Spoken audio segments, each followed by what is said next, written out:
Unusual moment this is for me. Anyways, hello everybody in Facebook land. I'm running for district attorney in the county of Yolo, and I am here to answer questions. It's a very unusual undertaking for me to begin with. I have been working as a public defender here in Yolo for the last 11 years, and before that I worked in several other counties. I've been an attorney for over 20 years. I've done work in civil rights. I've done work as a prosecutor, and I am now stepping out of my role as public defender and trying to do something to head off what I see as a very big, huge problem here in Yolo County specifically. It's a broader, issue. Of course, we're dealing with agendas and politics. We're dealing with issues of power and control and agendas that filter down from Washington D.C. and onward. And anyhow, I'm doing what I can, hopefully, to change the policies, and these are specifically criminal justice policies here in the county of Yolo, so that they can address issues of specifically the school to prison pipeline. Mass incarceration is one of our most pressing issues right now. There are also issues, of course, with such things as cash bail. I still can't understand how we ever got to a position where the rich could buy their way out of jail and the poor sit there and rot. There are issues with juveniles being pulled into the adult criminal justice system when science tells us that their minds aren't developed to put them in that place. I have issues with the criminalization of those with mental illnesses and how we treat those. I've probably represented well into the thousands if you want to go through all my work for 20 years. I'm a practitioner. I am not as much a policy, theoretical, practitioner as I am having actually seen the horror of what bad policies from the prosecution, what they mean in real terms to families, to parents, to children. And I am running for district attorney to try to change that. And I'm asking for your help in doing that. I'm here today to answer any questions that you might have. So how we're going to do this is I'm being sent questions that are being relayed through Facebook, and I'll answer those.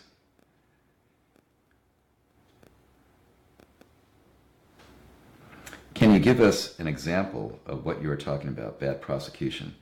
The hallmark of Yolo County, and I worked outside of the county, I took cases, a lot of them pro bono here in the county. The hallmark of the Yolo County District Attorney's Office is overcharging.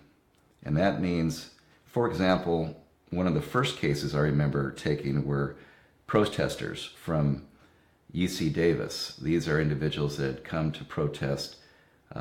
It was the World Trade Organization and other related issues. There were 3 individuals that were arrested and charged. They were misdemeanor charges, but they were charged as felony conspiracy to commit misdemeanors. That's just one small example of the overreaching that I see. The other examples would be, well, take for example the Kip Moray case. This is one that hits close at home. I live here in Davis, and it's one that hit the press, and I think the local population really understands that case. That was a case from the beginning. 5 individuals were charged with murder. You could look at the videos and see that at least 4 out of those 5 individuals were not guilty of participating in any sort of stabbing at all. Yet they were all charged, kept in jail for 2 years. Zach Sendeno, which I represented, had been, in the video at least, you can see him standing against the wall when what's basically a brawl on the dance floor breaks out. He had no participation other than grabbing his kid brother and pulling him out and out the front door. Yet they used a theory of gang involvement to charge all the individuals, and then without waiving time, we went through an entire year, or 2 years actually, of Mr. Sendeno having been in custody just to have his charge along with 3 others, 4 total, dismissed on the eve of trial. That's just one example of overcharging. And it runs throughout so many of the cases. Gang cases are notorious for this. You find it, one of the areas, for example, were with simple possession. Until Prop 47, Yolo County was notorious for taking simple possession cases with a minute amount of controlled substance and charging those as felonies. For example, the simple possession of methamphetamine cases where you'd have a small amount, let's say 0.03 or something of this nature, 0.05, and they would charge those as felonies. When they had the ability, the legislature gave the prosecution the option of charging them as misdemeanors. Yet in virtually every case that I know of, they were charged as felonies. And this may not seem like much, but if you actually saw what amount we're talking about, it's hard to even see that amount, let alone have it as a usable quantity. And then you go and bootstrap that along with such laws as the 3 strikes law, and you can end up, at least in the old days before we had the change in law, and this did happen, you'd have people being charged with life cases over what essentially was a pipe scraping, of a methamphetamine pipe. Those are just a few examples of overcharging. I hope I answered your question.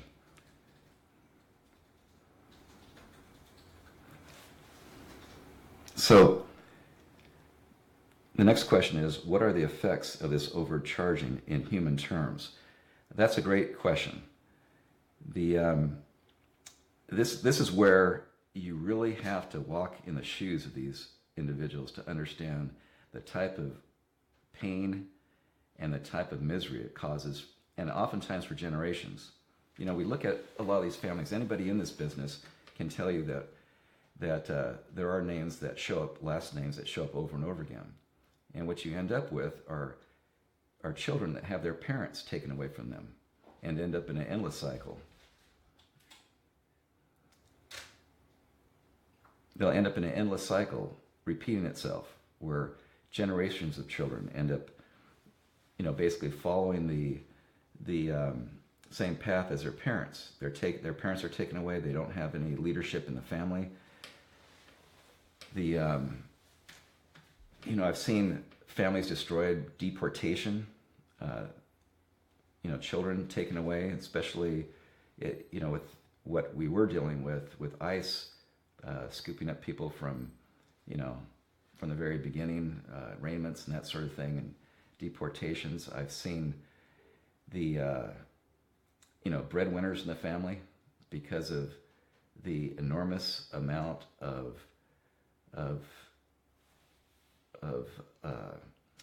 fees and fines. For example, a felony costs in the area of $7,000 when you get around to paying for the probation costs, for all the added penalty assessments.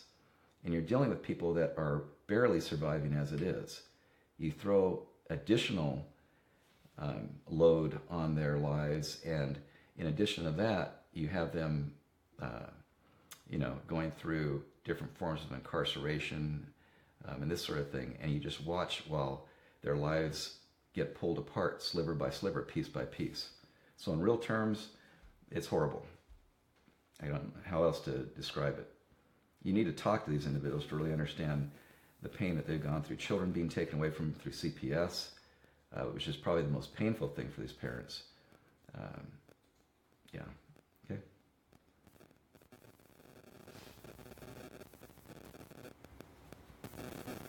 So Lisa asks, how would you respond to concerns that you will be soft on crime?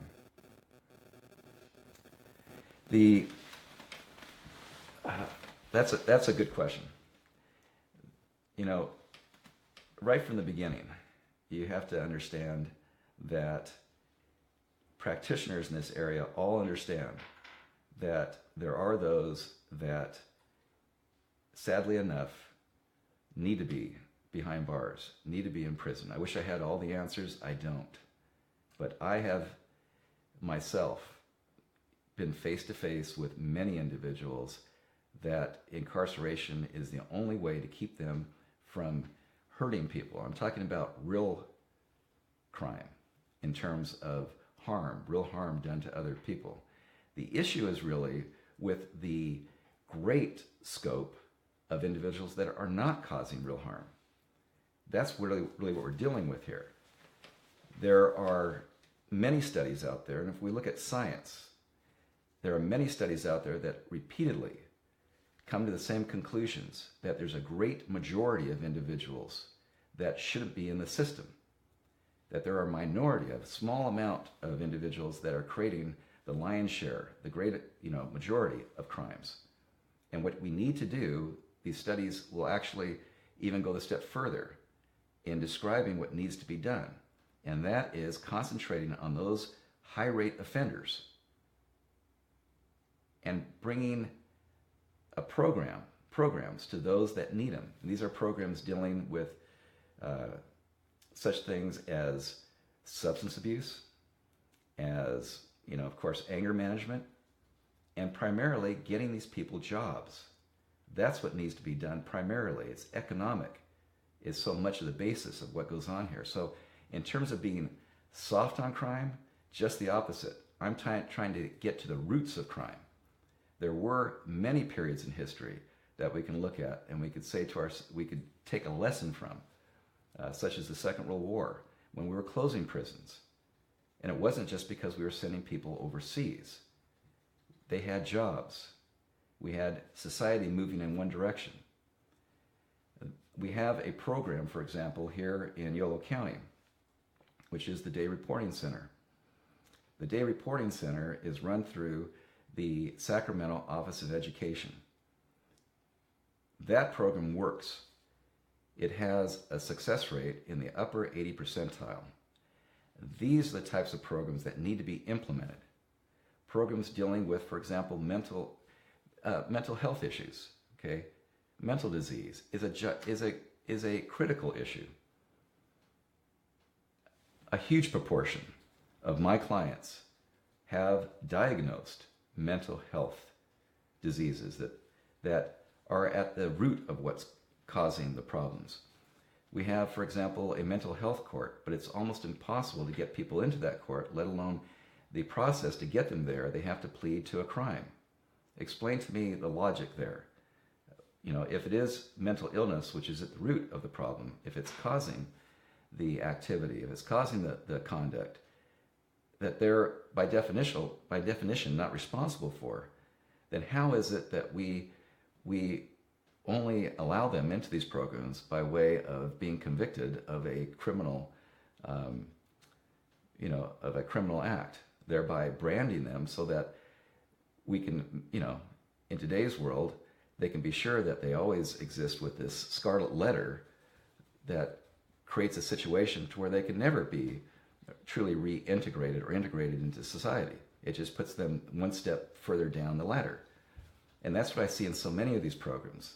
They're good in name, but when you actually go below the surface and see what we're talking about, the bottom line is that they're not set up to succeed. And I think the real issue here is one of politics and political will to use what we know to be a system of success, what we know to be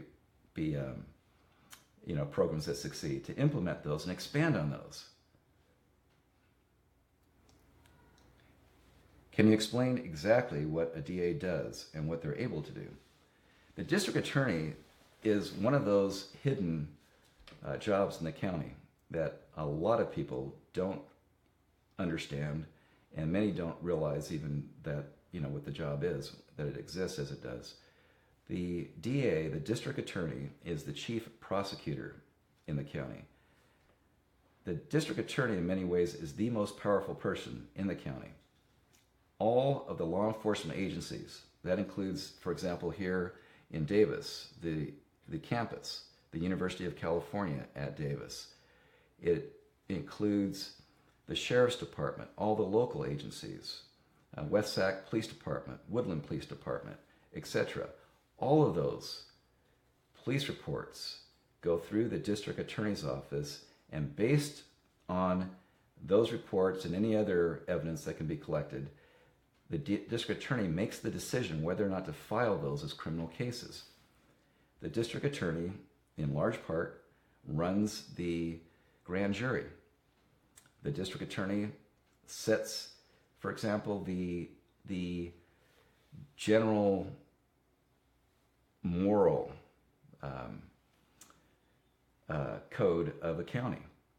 The district attorney reviews officer-involved shootings, for example, and decides whether or not they were justified or not. In many ways, it's that, those policies and practices that filter down throughout a county and decide whether or not that county is, still has a moral compass. It's still obeying the rule of law. So,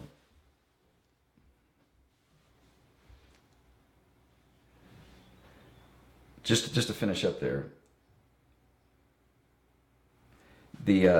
so the district attorney is who you'll see in court.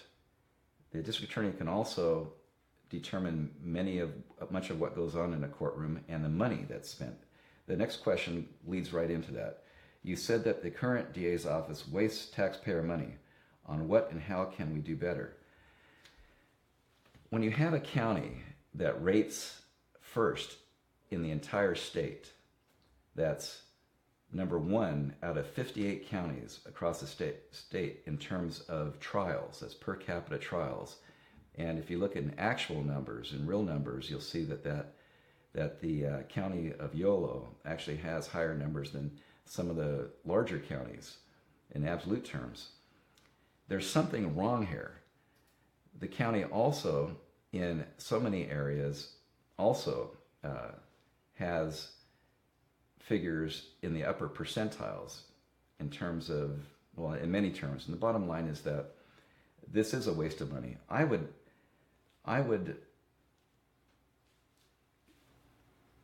estimate, and this is my own cases, hands-on, cases that I've handled over the year, at least half of those cases should not have been filed, and at least could have been diverted into programs that would have brought about a benefit to society and not a cost, in terms of making sure that these clients of mine, clients that I've gotten to know, their families I've gotten to know, clients over the years that have contacted me, these aren't people that are just in abstract numbers on a spreadsheet.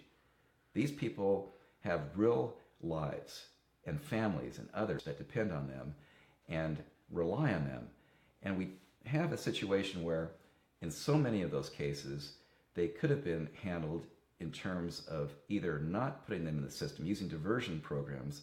And for those that don't understand what a diversion program is, a diversion program is one in which you actually can take them out of the criminal system, put them on let's say a year of a probationary period where their charges don't actually go to conviction. And you can provide terms such as going through a drug treatment program, such as completing a mental health course or anger management or parenting course. The ability to provide programs and to establish them in terms of terms and conditions of a diversion program are as open-ended as your imagination. And the bottom line is that by doing this, you would make sure that individuals had the tools, such as the Day Reporting Center. I keep getting back to that because if you look at what they do, they bring in labor unions, and they actually sit down and get these individuals trained with real jobs, real quality jobs that these individuals can feel proud of. They not only make sure they're licensed, but they'll follow through with jobs. And they follow through with programs also that meet their needs. And as a result, they can show you in real terms the numbers that are the reverse opposite, virtually, of what we're getting from the penal system, from a system that just incarcerates. Educate, don't incarcerate. That's the real message here. We have over and over again a system of school to prison, a pipeline. And you can see that in real terms when you actually look at the lack of education, opportunities that are more and more getting shut off from our children. And you look on the other end at the amount of prisons and the penal institutions that are expanding, and their so-called whatever programs and that sort of thing. Yeah, the bottom line is that you have a complete diversion of our taxpayer money and our resources that are going further and further into creating a situation that we know is a dead end, and we know just takes away the life's blood of our future, our children's future, and our society. In the last 20 years, 22 prisons have been built. In the same time, only one University of California campus has been built. What does that tell you?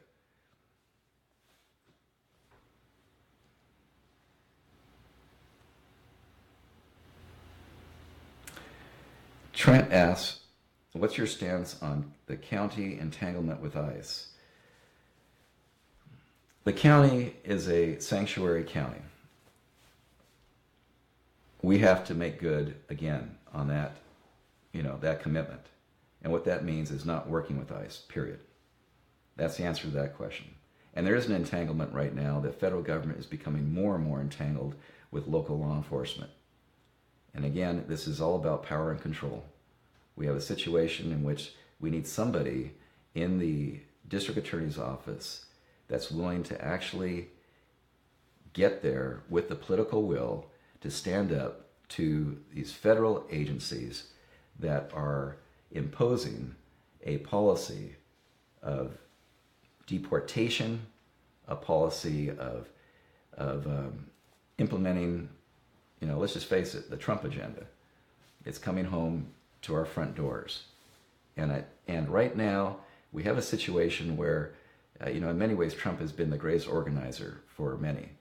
We have groups with, memberships that are quadrupling and are standing up because our backs are against the wall. We're hitting a situation now where we really need to do something about it. That's the reason I'm here. I'm one of many. So Trent, the answer is no. There won't be any entanglement. What will be your first priority when elected?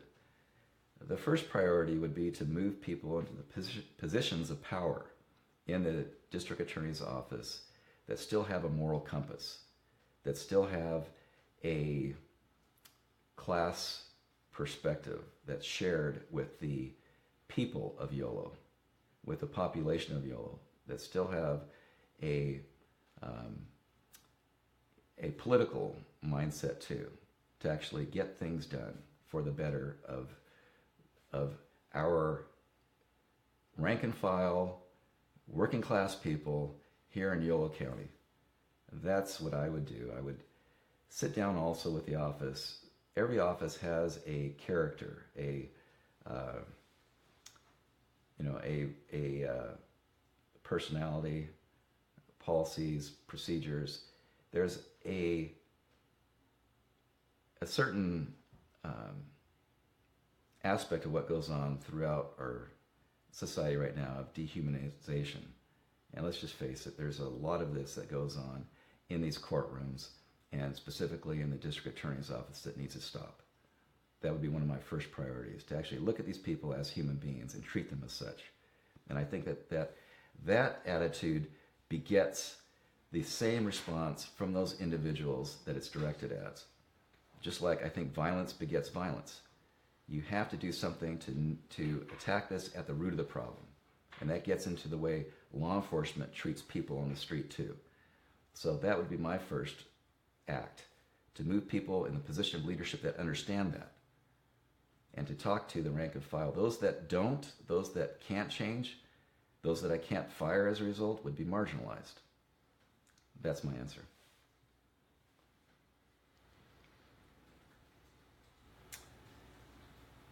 Eric asks, what personal cases have inspired you most and why? There are so many. I can't even begin to tell you. I'm trying to think right now as I'm sitting here. It's daily. I just came back from an arraignment calendar. I had an individual who was charged with a charge that could get her a lifelong registration. Okay, and this is what you don't see too. And I'm using this just because it was one of my last examples. But the point is that she had spent the last 2.5 weeks at in a mental institution. She was not responsible. It was the act itself was basically one of it was a indecent exposure type of situation with a woman that was crazy, and it's nothing like what you would think. And the bottom line is that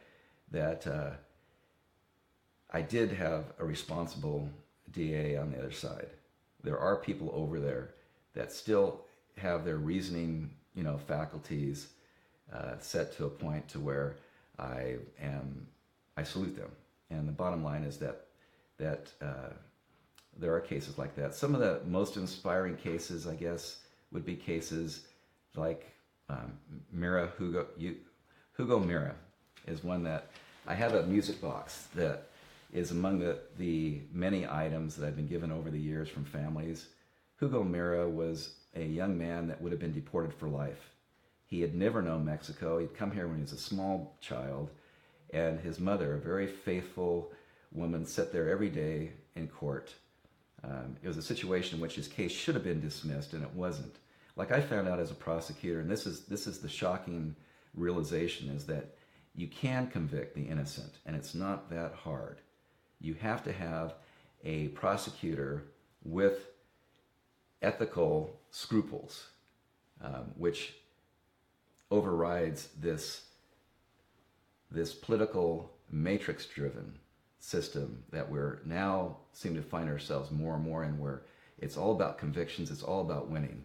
And the bottom line is that Hugo Mira's case went to trial. It should have been dismissed, and it was one of those cases that you look at and it had all the earmarkings of a conviction.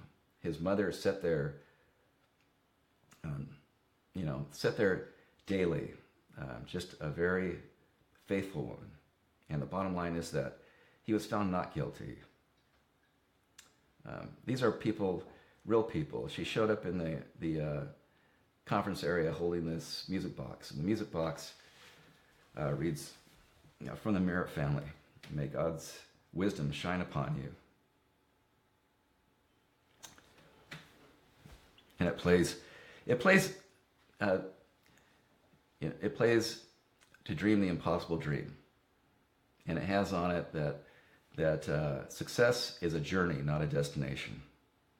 And that's one of those items that drive me, So that was an inspiring case. There have been hundreds, over the years. I've dealt with families, like I say, I've been through over 100 jury trials. I stopped counting after I got past 100. And for over 20 years, I can't even begin to tell you, these people drive me. They're the reason I'm sitting here. I would much rather have retired to some small, place in the world. Like so many people, we just want to get along with our lives. We don't want to be bothered. We're trying to ignore the, awfulness that seems to be creeping in further and further around us. I didn't have that option. I've seen too much, and that's why I'm sitting here. Eric, I hope that's not a long answer to a short question. Roy asks, what are your ideas for interventions for our juveniles in the system? As far as juveniles in the system, one of my ideas is to actually bring, again, the people with knowledge and the interests that matter into the circle. For example, mothers. I think mothers play a huge important role, and they're not being utilized. There's a mother in Woodland who had been a investigator actually in another DA's office that I spoke with, and she had so many good ideas, such as, why doesn't Woodland have a go-kart track? Why doesn't Woodland have a water park? Why aren't these children kept busy? And there are so many of these examples. So as far as juveniles, like they say, the idle, minds are the workshop of the devil. We need to keep these kids busy. I think we all understand that. I've raised 5 kids. I am the first one to tell you that you need to keep these kids busy, and you need to keep your thumb on them, especially some of the juvenile boys. I've heard there was one person in my office that actually had an idea that could be pursued, and that's actually a special court for juvenile boys in those critical years where hormones and the issues that they find themselves now with gangs and this sort of thing can be addressed as almost a special needs group. So I think mothers also, in terms of, and community leaders, in terms of getting something done with gang involvement, drug usage, these sorts of things. So that's one idea. Having also those that have gone on before them talk to them. The programs that they've had with ex-cons and that sort of thing. Actually speaking from the heart to these children and working with them. Probably key to everything is actually having their self-interest at heart and working with them, keeping them active and busy. Educational programs also. I can get into, I think, such things as even nutrition, if you want to know the one issue. Program after program has shown that the proper nutrition actually plays a huge role in misconduct and activity that would otherwise be seen as leading them into a criminal life.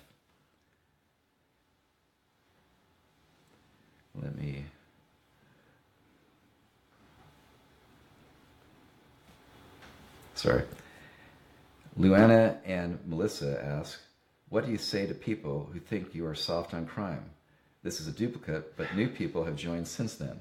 So anyways, as far as being soft on crime, it's kind of an odd equation. You'd look at the incumbent right now, my opposition, who, you'd say, oh, I'm tough on crime, so the alternative must be me, soft on crime.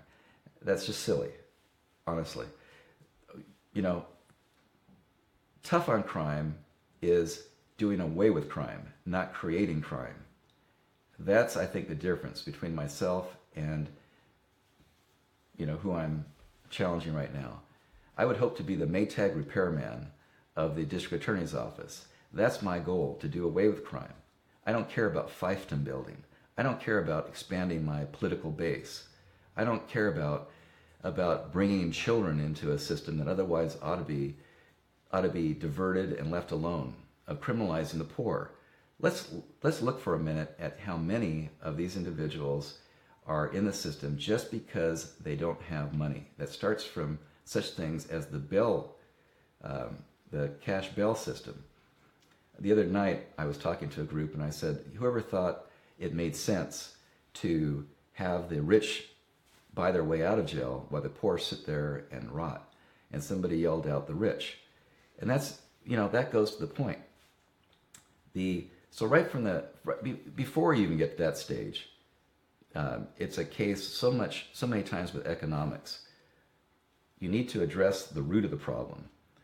And as far as being soft on crime, no, people that commit real harm, these are people that actually affect the lives of others, not just some imaginary harm. When you're dealing with so many things, like drug usage is a good example, that's a health issue for the most part.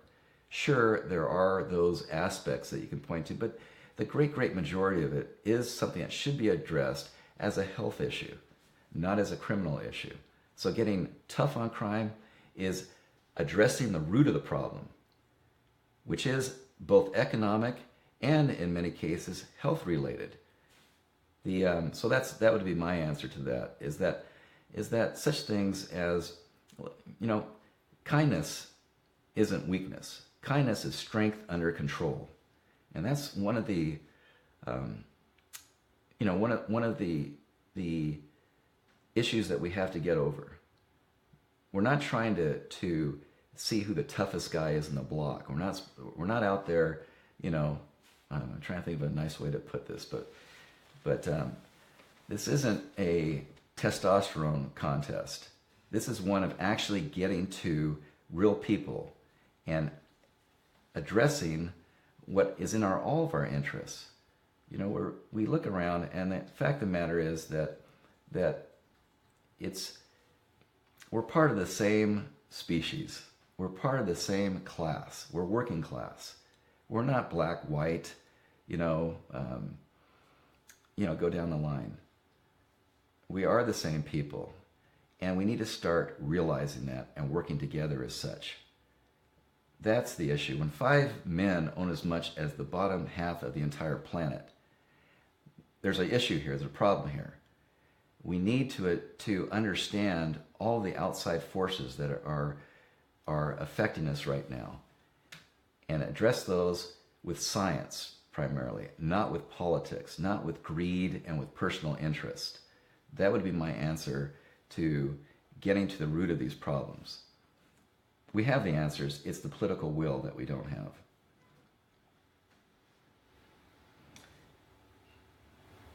So Jamie asks, it's not just woodland, the rural areas that need help. It's not just woodland, the rural areas need help too. What will you do for rural communities as DA? You're absolutely right. It's not Woodland, it's not West Sac, it's not Davis. It's an entire county of people.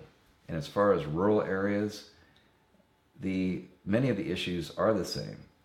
And I don't know if you could be more exact in what specific issues, Jamie, that rural areas have that you're asking me to address. But yes, there's issues with I'm just trying to think of some of the areas like the city of Yolo, Madison, some of these, Esparto, some of these communities that oftentimes get marginalized also because they don't have the population mass. I think that all those areas ought to be utilized, and we should be getting into those areas and getting those folks to vote, including areas where, I've represented before migrant farm workers. We have communities of migrant farm workers that are too scared to report crimes, are too frightened to involve themselves with politics. We need to do more for these areas. We're better than this. I think a society, a community is judged by how we treat those that are the least powerful, the most disenfranchised. And this includes, so many of these communities. And the bottom line is that, yes, we need to listen more, I think. Caitlin asks, what can you do to improve transparency and accountability in our county criminal justice system? This has been one of the largest issues. Just getting statistics has been incredibly difficult for me. And we have right now 150 volunteers at last count. And many of these people are brilliant graduate students, etc. And it's been difficult for those individuals too to run down the numbers. The bottom line is that there needs to be as much transparency as possible. In today's world of computers and paperless offices, the data is there. Again, it's just the political will to make this available to the public. And in terms of making data transparent, that would be one of my fundamental and foremost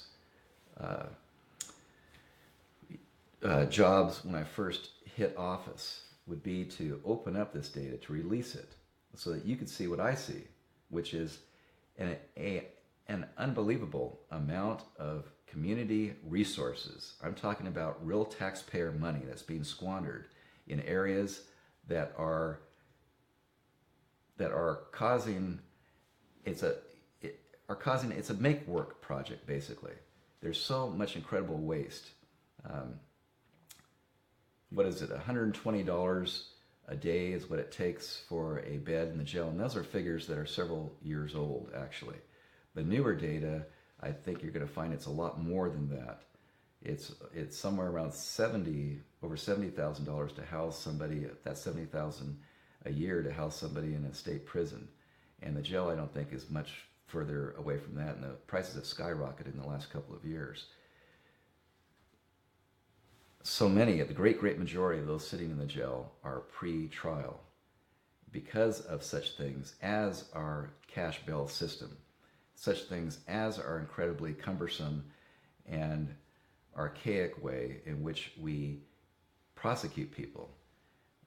So many of these cases, like I say, just in terms of how other counties deal with cases, can have huge proportions cut from the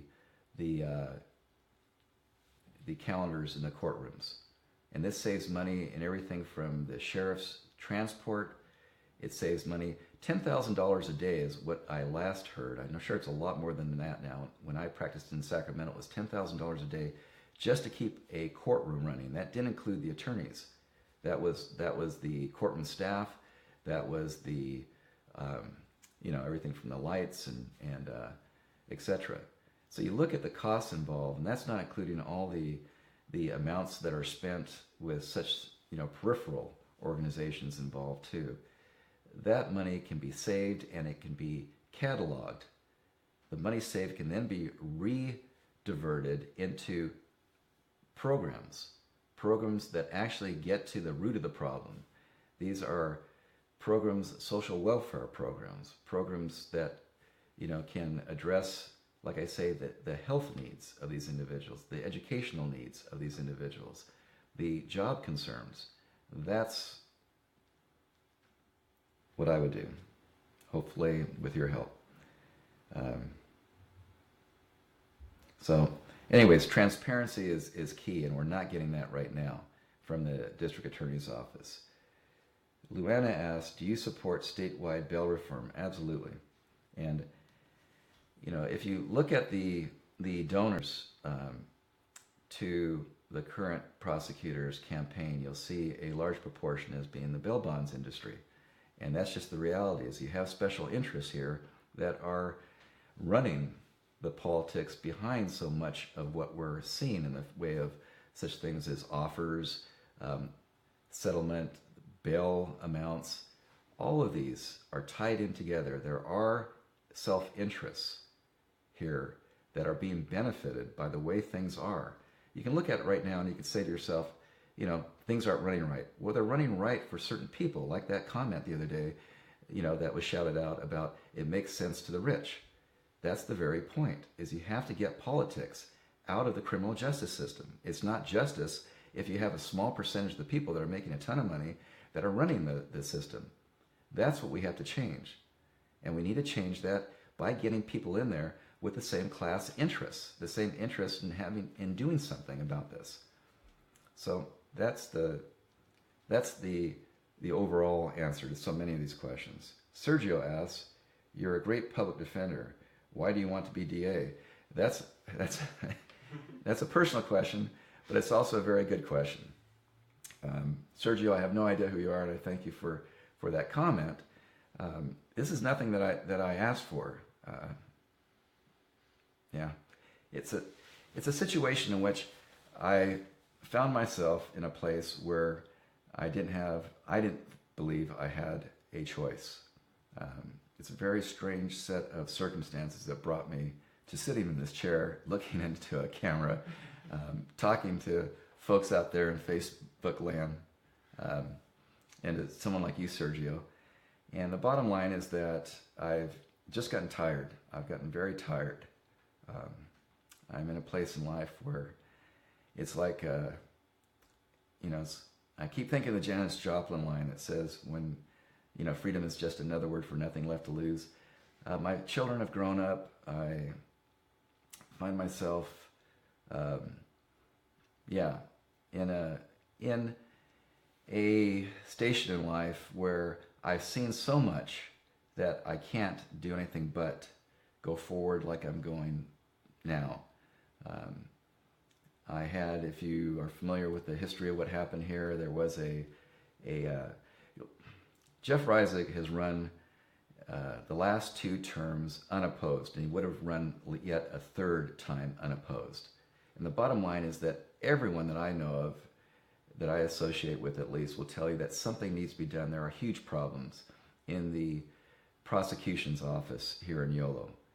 And the bottom line is that I could not, after Larry Eichley, who announced his candidacy, I believe it was in November, in end of October, and the bottom line is that he pulled out for personal reasons and left us with a vacuum. There were organizations that had gotten very excited. I watched what I intuitively felt over the years, that there were great populations of people here in Yolo that were angry, that had been disenfranchised, that wanted change. And I watched while those people came to the forefront, needed somebody, and I was kind of left in a position where there was nobody else I could find. I much rather would have found a woman to run, somebody possibly from outside the system. I could not find anyone, and yet a 3rd race, a 3rd term, Jeff Reisig would have run unopposed, and the same arcane backward policies would have been in place for another term. We need change. This is a time for change. People are asking for change. They're demanding it. Now is the time for that change, and I'm asking for your help on June the 5th to take us from one of the most arcane backward counties, at least in terms of the policies of the DA's office, to one of the most progressive in the state.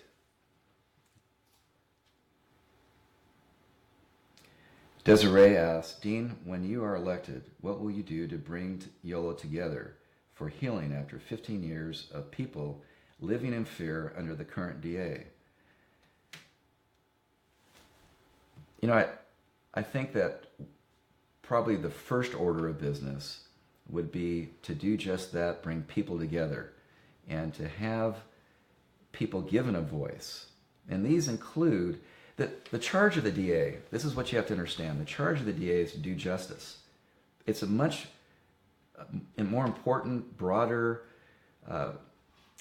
principle than just going after numbers, going after, prosecuting the greatest amount for the greatest amount of time. What we need to do is bring people that have been voiceless for so long to a position where they can actually give us their input. And I think this is incredibly important. It gets down again to issues of democracy, right to the heart of the scientific method, if you will. We need to bring, when you talk about justice and victims, it's a much broader category. We're talking about victims in terms of the defendants and their family, what they've gone through, and the spiraling effect, the broadening effect that this has had on the children of these individuals, on the parents, on the mothers, the fathers. Those are the people that need also to be brought into the circle, given a place at the table. And that needs to be done from the beginning so that we can understand such things as evidence that was never admitted in trial, evidence that may have been kept out for various reasons, not gone after. Maybe it didn't fit the prosecution's version, of the case. And so much of this can lead to false convictions. We all know that. The problem is that we don't have the desire, the political will again. We don't have the interests, at least not in terms of management, to address these issues. And that's what we need. When you talk about, wrongful conviction, integrity,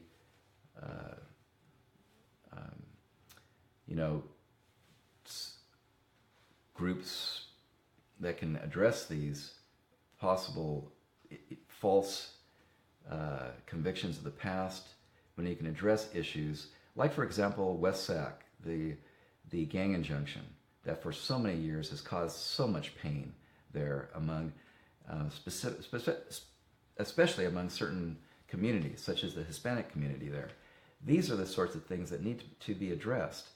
To actually, when you talk about healing, we need to open this up and actually listen to the effect that it's had on so many of these individuals that have been washed because of false gang enhancements, labeling children from the very earliest times as a gang member, validating them through a system, which, if you actually look at the system of gang invalidation, so much of that comes from just who they are, who their families are, who their friends are, and this sort of thing.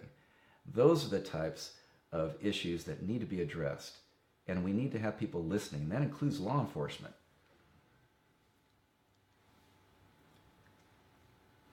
And I think we're all better people as a result. I just want to, throw that out there. This isn't something about just one group.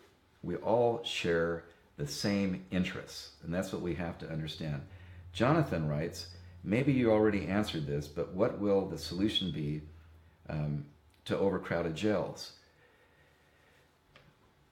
Overcrowded jails, prisons, have been an issue because of this matrix-driven, policy of incarceration that the U.S. has led the world in. We have these unbelievable statistics when it comes to how many of our citizens that were incarcerated through a policy of just, smart injustice. This isn't, who's tougher. You have to be smart on crime when it comes to these issues. Just doing that, actually weighing cases, addressing each case as the individual set of facts that we know each of us are, that will reduce the caseload tremendously. I would venture even right here in front of the camera to say that the caseload can be cut in half without much effort. And that means the jail population, there'll be plenty of room there, I believe, with just more attention given to the process itself and going at it with an eye towards addressing the human side of issues. And you can see that too in the statistics. When you look at, as I said before, the recidivism rate after 3 years, that's one of the benchmarks of measurement that are used by such groups as the Day Reporting Center. This is where you'll see that those individuals are not returning. They don't have the level of recidivism even close to what you find currently with the current practices and policies of the prosecution office. Renee asks, how would you be able to help juvenile rehabilitation, a program for when we get out? I was sent to adult court and I had met my rehabilitation and did everything I had to do, and now I'm a convicted felon at 17 years old for something I did when I was 15. I don't know your particular story, Renee. I wish I did, but I can tell you that the bottom line is that when it comes to juvenile rehabilitation, I don't believe that a juvenile, I'm not sure what actually happened in your case, but shouldn't be convicted of a felony, period. As we all know, as adults, if we can remember, we should all, keep remembering what we were like when we were juveniles. Science tells us that juveniles aren't thinking like adults do. Their brains have not developed. And to label them like you're telling me that you were labeled as a felon with a charge that will follow you the rest of your life, and given our increasingly computerized world, it's even incredibly more important that we take the juveniles and give them the chance that they deserve. And this is a chance to actually change. We know people do change. We have examples of that. If given the proper attention, the proper tools, the proper resources. So what would I do? to answer your question directly, Renee, I would increase rehabilitation programs. We do have programs, for example, and they're not being expanded on and utilized as they should in the public defender's office, and there are programs in the county that are proving to work, but they're not being utilized as they should and implemented.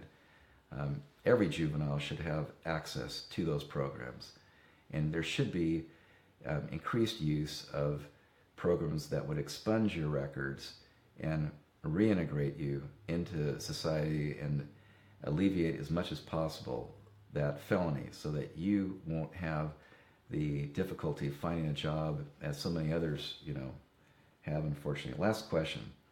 What can we do to help make sure you get elected? Well, that's a nice question. It's June the 5th. I was told this is not just an uphill battle, but it's a straight, vertical climb. And it's a matter of doing whatever you can. I appreciate whatever help you can give at this point. This is not about me, it's about we. It's a community effort. This is truly what's happening here. I'm nothing but a messenger, and I'm happy to be that. What I would ask you to do is to go to deanforda.com. That's DEAN, and it's the letter 4, and then da.com, and there you'll see different options to join the campaign. Talk to your families, your neighbors, your church members, your circle of friends. We've had house parties, we've had social events, we've had happy hours, what should have been debates turn into town halls, and we've gone door to door. I went door to door this last weekend in the Broderick area, which was the first place that I wanted to go. And what you're finding is that there's a real connection with the people that it matters to most. And that's people like you folks out there, people whose interest it is in to open this up for a discussion. And that's part of why I made the decision to run. We've already won, folks, just by opening up these issues to discussion like we're having here tonight. I'm asking you to do whatever you can. Get creative. Go to deanforda.com and read and do what you can to help. Thank you very much for this time. I have nothing but appreciation for you.